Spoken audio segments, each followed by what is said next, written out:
اعوذ باللہ من الشیطان اللعین الرجیم بسم اللہ الرحمن الرحیم وبہ نستعین وہو خیر ناصر ومعین۔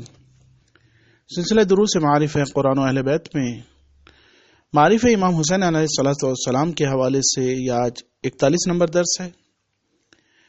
گزشتہ درس میں سلسلہ گفتگو ان 40 باتوں کے بارے میں شروع ہوئی تھی جو اللہ کے رسول نے مولائے متقیان کو وصیت فرمائی، اور ان میں سے 10 باتیں ہم نے ذکر کی تھی۔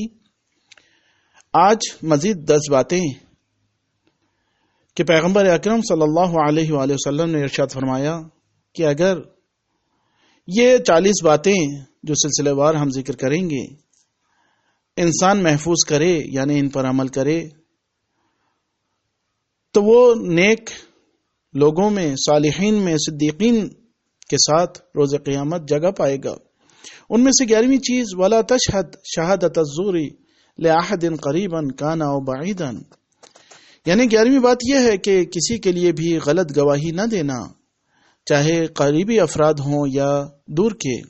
نمبر 12 وَأَن تَقْبَلَ الْحَقَّ مِمَّنْ جَاءَ بِهِ صَغِيرًا كَانَ أَوْ كَبِيرًا، یعنی 12ویں بات یہ کہ حق بات کو قبول کرنا، چاہے چھوٹے کی طرف سے ہو یا بڑے کی طرف سے۔ نمبر 13 وَأَن لَا تَرْكَنَ إِلَى ظَالِمٍ وَإِنْ كَانَ حَمِيمًا قَرِيبًا، اور 13ویں بات یہ کہ ظالموں پر اعتماد نہ کرنا، چاہے قریبی رشتہ دار ہی کیوں نہ ہو یا قریبی دوست ہی کیوں نہ ہو۔ نمبر 14 وَأَن لَا تَعْمَلَ بِالْهَوَىٰ وَلَا تَقْذِفَ الْمُحْسَنَ وَلَا تُرَائِيَ فَإِنَّ أَيْسَرَ الرِّيَاءِ شِرْكٌ بِاللَّهِ عَزَّ وَجَلَّ، اور 14ویں بات یہ کہ اپنی خواہشات کی پیروی نہ کرنا، پاک دامن پر تہمت نہ لگانا اور ریاکاری نہ کرنا، کیونکہ کم ترین ریاکاری بھی اللہ کا شریک قرار دینے کا موجب ہوتی ہے۔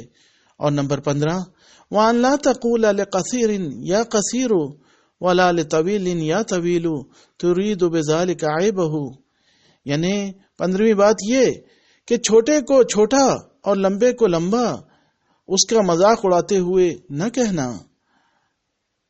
اور نمبر 16 وَأَن لَا تَسْخَرَ مِنْ أَحَدٍ مِنْ خَلْقِ اللَّهِ، اور 16ویں بات یہ کہ اللہ کی مخلوق میں سے کسی کا بھی مسخرہ نہ کرنا۔ نمبر 17 وَأَن تَصْبِرَ عَلَى الْبَلَاءِ وَالْمُصِيبَةِ، اور 17ویں بات یہ کہ بلا و مصیبت پر صبر سے کام لینا۔ اور نمبر 18 وَأَن تَشْكُرَ نِعَمَ اللَّهِ الَّتِي أَنْعَمَ بِهَا عَلَيْكَ، جو نعمتیں اللہ تعالی نے انسان پر نازل کی ہیں ان پر اللہ کا شکر ادا کرنا۔ 19 نمبر وَأَن لَا تَأْمَنَ عِقَابَ اللَّهِ عَلَى ذَنبٍ تُصِيبُهُ، اور 19ویں بات یہ کہ اپنے آپ کو اللہ کے عذاب سے محفوظ نہ سمجھنا اس سزا کے مقابل میں جو تمہیں پہنچے۔ اور نمبر 20 وَأَن لَا تَقْنَطَ مِن رَحْمَتِ اللَّهِ، اور 20ویں بات یہ کہ اللہ کی رحمت سے ہرگز مایوس نہ ہونا۔ روایت کا حوالہ بحار الانوار جلد نمبر 2 صفحہ نمبر 154۔ وآخر دعوانا ان الحمد للہ رب العالمین۔